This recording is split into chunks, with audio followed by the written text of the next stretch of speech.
hanging around master facilitators, seeing them get a whole group of people to just sing together.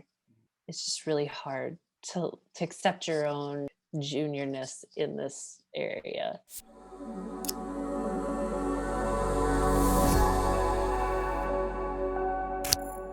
We all hate crappy meetings. Ones where we feel like we show up and we waste our time, where you could cut the tension with a knife, where it feels totally disorganized and we're not sure where we're headed or what the outcomes are going to be. Well, meetings and workshops and gatherings like that happen because no one decided to design that conversation. That's what facilitators do. They bring groups together, they talk through and make decisions about really complex topics. They get folks to trust one another so they can come up with really good ideas. Facilitators aren't magicians. It takes a lot of work, and facilitating groups of people is really, really hard. And if you followed along other episodes in this series, you'll see experts coming and talking about all of the challenges that they've worked through and how they've mastered certain techniques. And like what Sarah was talking about in the opening, watching these people can be really intimidating. You think to yourself, I could never do that. Sarah Mills is the Director of Product Design at DocuSign, and today she's joining Facilitators Q&A to get really humble and vulnerable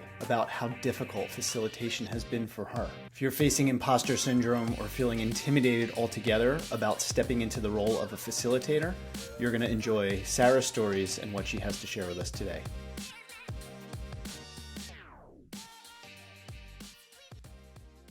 Hey, Sarah. Hi.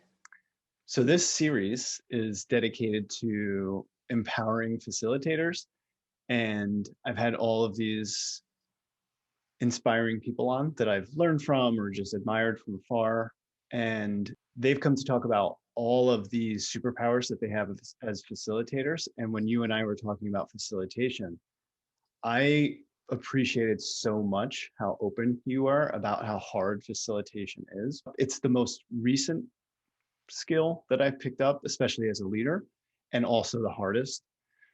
So I love hearing that it's hard for you and for other people too.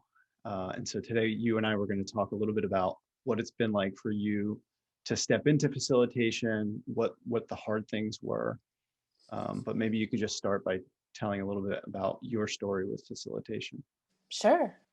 I think when I joined IBM, they had such a great program for teaching design thinking.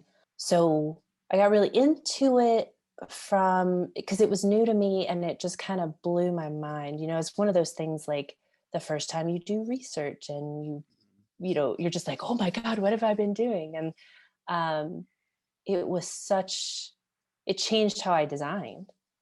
I think and now I've come to DocuSign and facilitate every now and then, but also very much would like for my teammates to learn and become more comfortable with it so that they can do it and I don't have to, even though I think it's probably a core part of my job. So, well, what is it? What happens for you as you're thinking about stepping into that role of facilitator where you might outsource it or just otherwise not want to show up and do that job? um, so the higher you move up in leadership, the stronger your need for therapy becomes. You're just dealing with a lot more people. I saw you had an episode with imposter syndrome. Like it just increases. And so my issues, I would say I can trace them right back to something in therapy. One is confidence. I heard many facilitators say, when you go into the room, a bunch of people are putting their trust in you, right? That you're gonna meet an outcome. And so the advice was, you've got to go in there and be confident. Right? You've got to make people feel safe. But I cannot fake it. Another one, I think the best facilitators are able to read the room. They can pick up on energy. And a lot of them can even do that remotely now. Like, I don't even know how that happens. I get really self-conscious and inside my own head. Um, and so I can't read the room, right? Because I'm like stuck in my own head. But at the same time, I also have a bad habit of trying to manage other people's emotions, Mm. and try to like make sure that people are happy. And that's something I've been working on for years. That it's okay if there's conflict. It's okay if people aren't happy about something. Like I just have to let go and let people feel their feelings like adults. Let's see. Perfectionism. I think the best facilitators are able to improv and just go with things.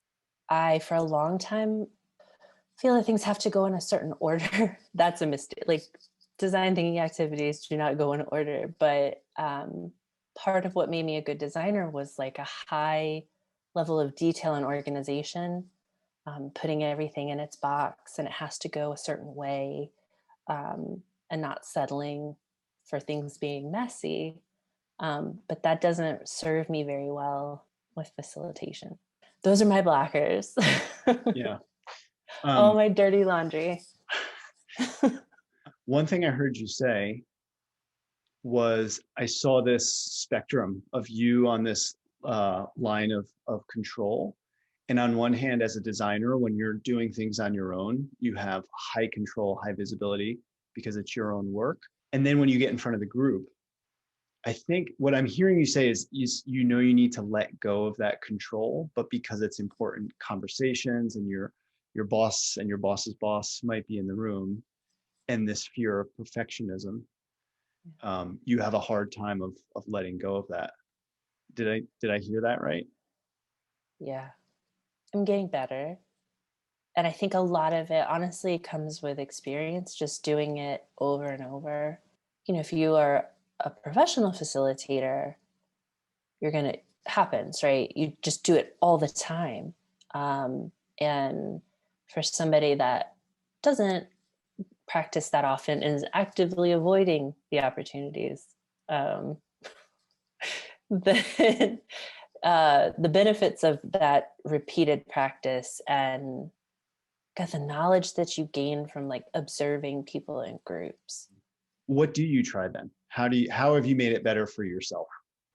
So I think one thing that helps me is to do enough of the legwork up front, right? Mhm. So make sure that I'm not walking into a situation with surprises. And a lot of that is spending one on one time with them, Mm. talking about what's going to happen, what we're going to do.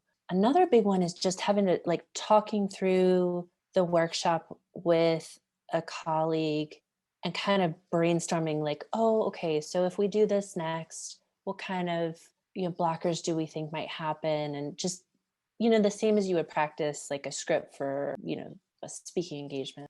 Internalizing that everything's an experiment. We are, this whole workshop is an experiment, right? We are all just collectively going to just try this out. If it doesn't Mhm. work, it doesn't work, right? And saying that out loud helps me relax. Practice makes it better. And that's the same as everything else, public speaking or Mhm. designing. When I have like periods of my life where I'm doing it a lot, it gets way easier.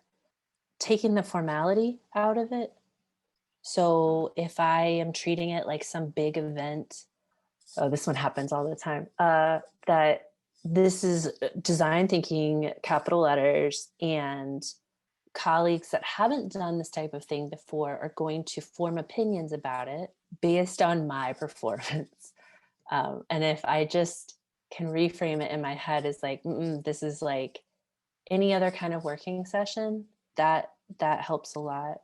I think the biggest one is just getting help, right? Like be friends with facilitators, having backup too. Like if it's not just one person facilitating, like if you have a partner in there who is taking notes, or in the breaks you can be like, how do you think this is going? Like especially for times when I'm not reading the room, um, having a second set of eyes, a person who's on my side already, accepting things are going to be messy.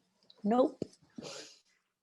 Well, Sarah, what would be the one thing then you manage these junior designers? What's the one thing that you tell them though going into this when they're just raw as facilitators? Don't look up a bunch of videos. Don't look up a bunch of stuff. Just do it. try it your way first, Mm. right? Like, don't worry about the right way to do it. If you can just approach it with the confidence of a 5-year-old, you're going to get it so much faster. Just do it. Don't worry about it until you run into a problem. Then start looking up and asking around. You know? Beginner's mind, right? Just Yeah. raw. Yeah. That is really important advice that you just gave. I got really good at running design sprints and feeling really confident about the framework and the structure and when things were going to go sideways. And I think that's the practice that you're talking about, where people feel like they need to be an expert on the topic or the music to play at the right time or the perfect questions to ask, but it's more about the the rhythm of facilitation, knowing how to begin, knowing the people that are going to show up late and how to flex with that and have a flexible schedule, know when someone's going to push against you. And like there's all these there's difficult characters that come into it. They're just like unknowns. A lot of the magic of facilitation too, for me, happens before the workshop ever begins.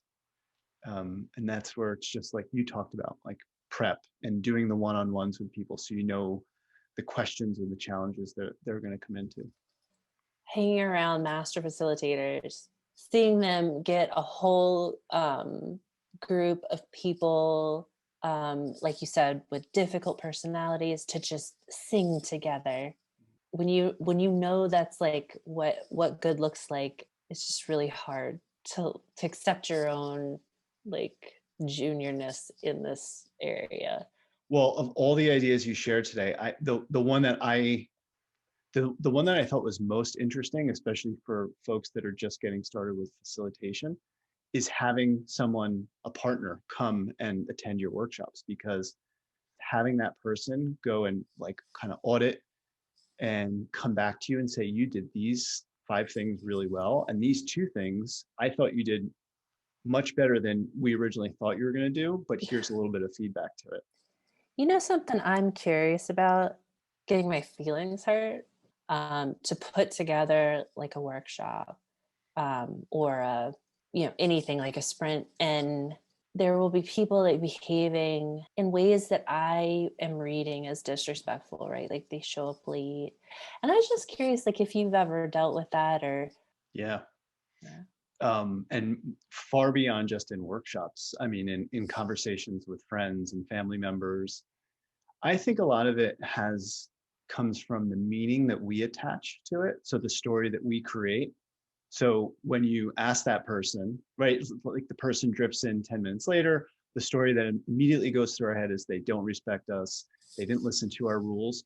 And then you talk with them afterward and they're like, yeah, I had to run my kid to school. It was like a last minute emergency. And then you feel bad about that you even judge them to begin with. And then you Yeah. kind of like beat yourself up over it. It's this like endless cycle and it's ridiculous. The best cure for it that I'm still working on definitely every day is just to ask questions. Mm, Like, yes, another tattoo. yeah, ask Ask more questions. questions. Yeah, Stop telling yourself a story. stop telling stories. Let it go. Yeah, I really appreciate how open and vulnerable and transparent you've been today to share some of this stuff. I hope that I know that there's a whole trove of people out there that feel the same way as you do, as I have plenty of times, as I still do. So I hope that they appreciate hearing all your stories today, Sarah. Yeah, I mean, it certainly helps to even just write it down. Why don't I like this? Why am I so tired? Why is this the most exhausting thing? Or why do I avoid this? So it's actually been really helpful to get to talk about it. Thanks again, Sarah. It was so great having you on.